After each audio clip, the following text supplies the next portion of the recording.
Boker Tov, everyone. It's time for Taste of Torah, and I'm going to begin by calling attention to this. I did that to myself yesterday because you're going to notice it and you're going to wonder about it. I did that myself yesterday when I walked into the hatchback of my van. So, just so you know what's going on in the world. But I'm fine. It's just, a little scratch.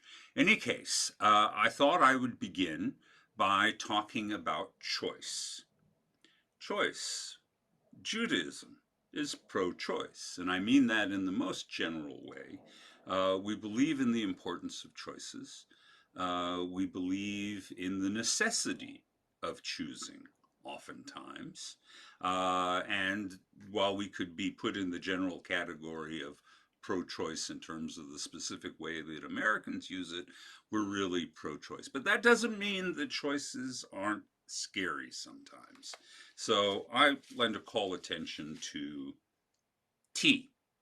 Tea is a scary choice. Seriously, one of the unusual, weird, strange burdens of life in America is every once in a while we're confronted with too many choices. I feel that way every time I go and I try and pick out toothpaste in a Target. It's just overwhelming the number of choices I have. It just blows my mind. And the same thing is true of tea. Now, I don't drink tea as much as my wife does. But when I do, I have to decide what am I going to drink? Am I going to drink Lipton? But now I can choose black pomegranate as well, or I could have Chin Lu Long tea, or I could have English breakfast in any variety of variations. I could have triple leaf, super slimming herbal tea. I could have sweet dreams, relaxing blend of chamomile and mint. I could have easy organic digestion tea or the classic Desjardins tea. I mean, it's a little overwhelming. Now, here we are. If I have my druthers, I go with constant comment. There's something about black tea with a little bit of orange rind in it that I particularly like. But it can be overwhelming. Our choices can be overwhelming. And that's true about this week as well. See, here on this coming Shabbat, we are forced to choose.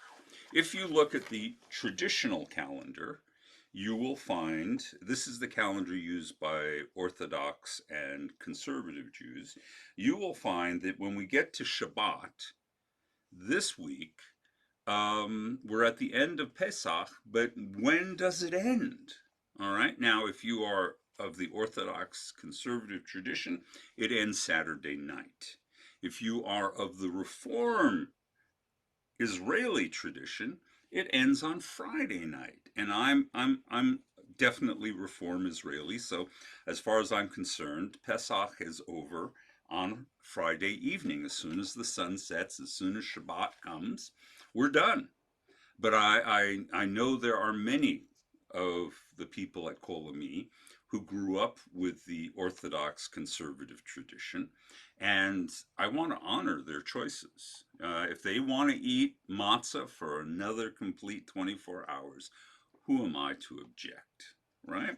But it also presents us with another problem in terms of what I'm going to talk to you about today, which is Torah, because if you are using the traditional calendar, you have an additional Pesach reading from Deuteronomy 15 and 16, which has a passage about Passover. So we get a new citation reference. Since the holiday is continuing into Shabbat, we read about Shabbat. On the other hand, if you are Reform or Israeli, your reading is going to fall back into the regular cycle because it ended on Friday night. And so now it's Achrei Mot. So I am again confronted with a choice, a difficult choice. Do I talk to you about Achremot, or do I talk to you about the chapter 15 and 16 of Deuteronomy as it concludes? And the answer is that I am going to break with my own Reformed tradition, and I'm going to keep talking about Pesach, because when you see this, it'll still be Pesach, and the themes are still relevant. So I'm going to, ignore Reformed tradition for the purposes of this broadcast, and I'm going to zero in on this. So, if we go to our holiday reading, our festival reading for this Shabbat, we find, as I said, we find ourselves in Deuteronomy 15 and 16. Ray is the name of the portion, and there's some interesting things going on. Now, it specifically meant that we should be looking at what it says about Pesach and the holiday, and that comes in chapter 16. But before that, there is a most interesting series of passages that I think are worthwhile, and I actually think are organically connected to the holiday of Pesach. The first discussion in chapter 15 is about the Shemitah, that is, the remission of debts and the return of land that is supposed to happen every 7 years. And this was a system that our Israelite ancestors came up with, probably an idealistic system. It's very hard to tell to what degree this actually worked in real life in the ancient Israel. But the idea was that 1 year in seven, everybody gets a do-over, a reset, that they have the opportunity to start their life over again. If you've got debts, your debts get a remission from your debts, and your debtors have to forgive you whatever you haven't been able to pay, or if you've been paying in goodwill for up to this point, right? So nobody probably in ancient Israel actually lended for more than 6 years because there was a deadline. All right, and that's probably how it worked for people who were making loans and doing things like this. And likewise, as you're probably aware of, what happens in our Torah portion is it also talks about how do you pay debts in the ancient world. Well, nobody had credit cards. So you couldn't just transfer the debt to something that was more manageable. And actually, there wasn't a great deal of money in general. People, symbolic coins, the ancients used to weigh gold, silver, bronze as a measure of value. But people weren't carrying chunks of gold and silver in their pockets as a general rule. Barter was the business, the exchange of property, and if you were in debt, the exchange of labor. So, someone who found themselves impossibly in debt would basically assign themselves over to a kind of debt slavery. You would work your debt off. And that is the standard solution for a poor person who finds themselves impossibly in debt.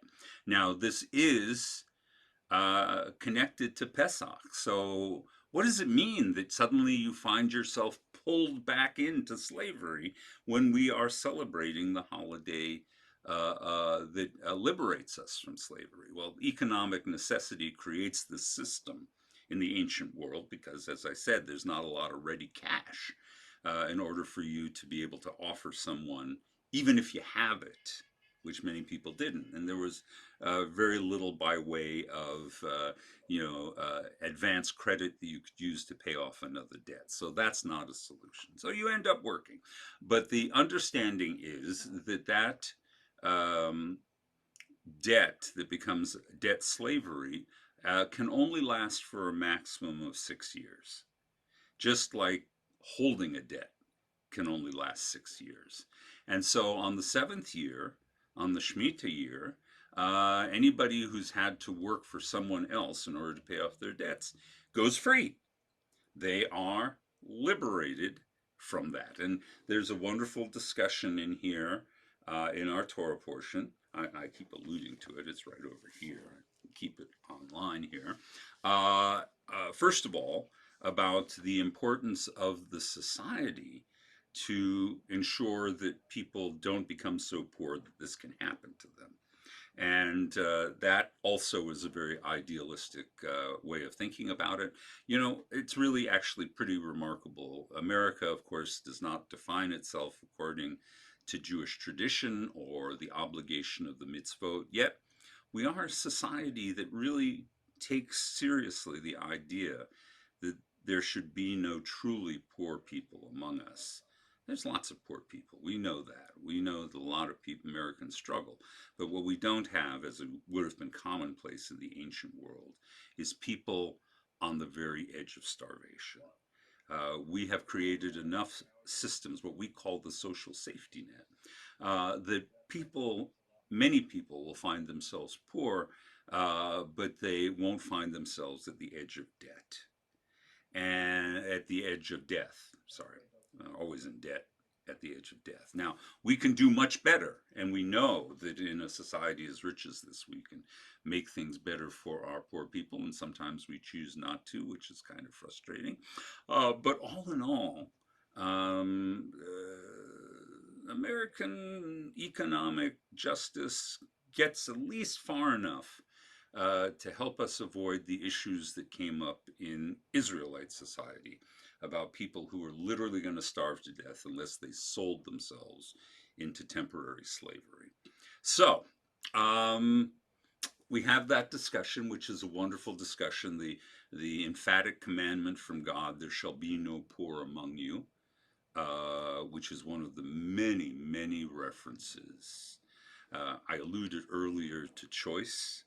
You know, and of course, pro-choice means something very specific in American political conversation. And indeed, abortion is permissible in Jewish tradition, but more importantly,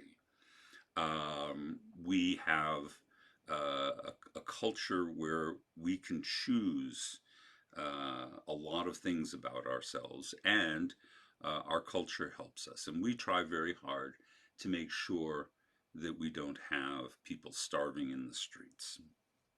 It's a great message. So, but let's go on to the discussion of the slavery, which is really quite interesting. So, you end up as a debt slave for 6 years. You either live on their property or you have to work for them. They'll feed you. It's a, you know, you're still living a pretty marginal life, and you're living under the authority of other people. Your time is not your own. However, we are told at the Shemitah, it's kind of a little exodus, and you are done. You no longer have to work for someone else. But that's just not the end of it. They don't just cut you loose. Remember, in the story, people don't like to talk about it so much, but we were basically given permission to pillage the Egyptians on our way out as a means of reparations. And when it's Israelite to Israelite rather than Egyptian to Israelite, there's an obligation to the person who holds the debt, who holds the person as a debt slave. And that is, you're not supposed to send them out empty handed. It talks about what you should do. It says here, if a fellow Hebrew man or woman is sold to you, he shall serve you 6 years. In the 7th year, you shall let him free. And when you set him free, do not let him go empty-handed. Furnish him out of the flock, the threshing floor, and the vat, which the Lord your God has blessed you with. Bear in mind that you were slaves in the land of Egypt, and the Lord your God redeemed you. Therefore, I enjoin this commandment upon you this day. So, even though we're not specifically talking about Exodus, we're still talking about Exodus. How can we use the model of the Exodus to mitigate the economic suffering of our fellow Jews? in this case, our fellow Israelites. So it tells you that when you release someone from their debt, as you're obligated to do, it's not enough just to let them go. You have to give them the means to start over. You have to give them some tools. You have to give them some food. You have to give them some resources so that they can restart their lives, so that their second chance is viable, and they don't find themselves in this situation again in just a few years. So I think it's an incredibly interesting ancient social system, given how harsh the world was and how materially poor it was, is that we have an obligation to share our wealth and our resources with the poor.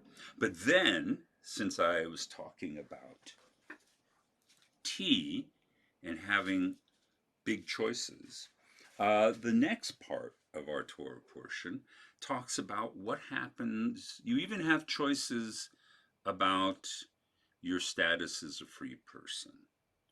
And freedom is tough. Insecurity that comes with freedom is tough. And so it talks about someone who has spent their time as a debt slave who suddenly goes, it was such a struggle running my own business, trying to keep track of my own resources, trying to build things up. I don't want that anymore. And so it actually addresses the person who says, I like being a debt slave, which of course sounds unimaginable to us, but maybe that's the choice they want to make. As we see around the world, not everyone values freedom as much as Americans do. And sometimes they will choose security over freedom. And ancient Israelites would do that also. So in the next series of verses, you hear, but should he say to you, I do not want to leave you, for he loves you and your household and is happy with you. In other words, he's happy with his condition as a servant. You shall take an awl. You know what an awl is. It's a pokey, super needle object that you can punch through things, and put it through his ear into the door. Ow! What is this? This is basically a kind of super earring piercing. You put your ear against a post of it serves as the anvil, and you take that awl and you punch a hole through the soft tissue of the ear. Not down here where one would wear an earring, but up here. All right? And he shall become your servant in perpetuity. Do the same with your female servant. And when you do set him free, do not feel aggrieved, for in 6 years he has given you double the service of a hired man.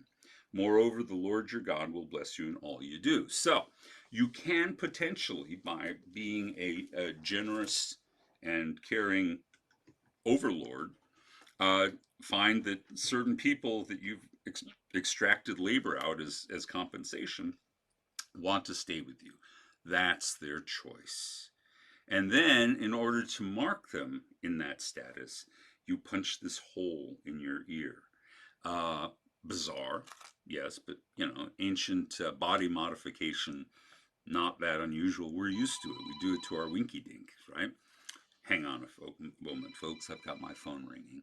Sorry for that interruption. Where was I? Oh, I was talking about how some people will choose security over freedom, and that they would rather live with less choices.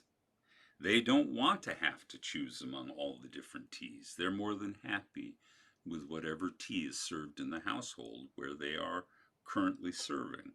And so this piercing is done. And the rabbis ask the question, what is the purpose of driving a hole through the ear?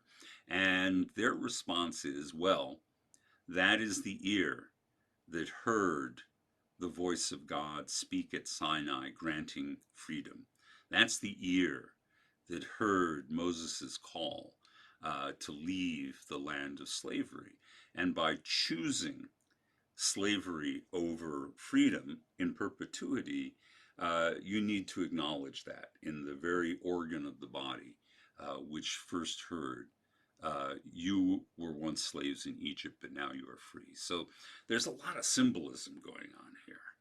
And then, after having these discussions about certain economic social systems, we go on to hear about Deuteronomy's description of the celebration of Pesach. But it's all tied together. This social legislation is a very realistic illustration about what it means to have choice as a free person, something that has been granted to us by this season of the year, making us a free people. So contemplate that.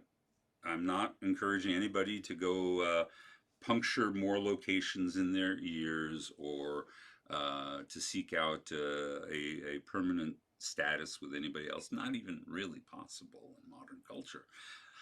Uh, just get a new credit card. All right. With that, ladies and gentlemen, Hag Sameach. Enjoy the rest of your holiday, whether you celebrate it by choice, 7 days or 8 days. And even though sometimes our choices can be a bit burdensome and our freedom can be a bit overwhelming, I really do think it's one of the ultimate blessings that we can enjoy, granted to us by God and granted to us by American culture. Take care, everyone. Shalom, Chaverim. Goodbye, my friends.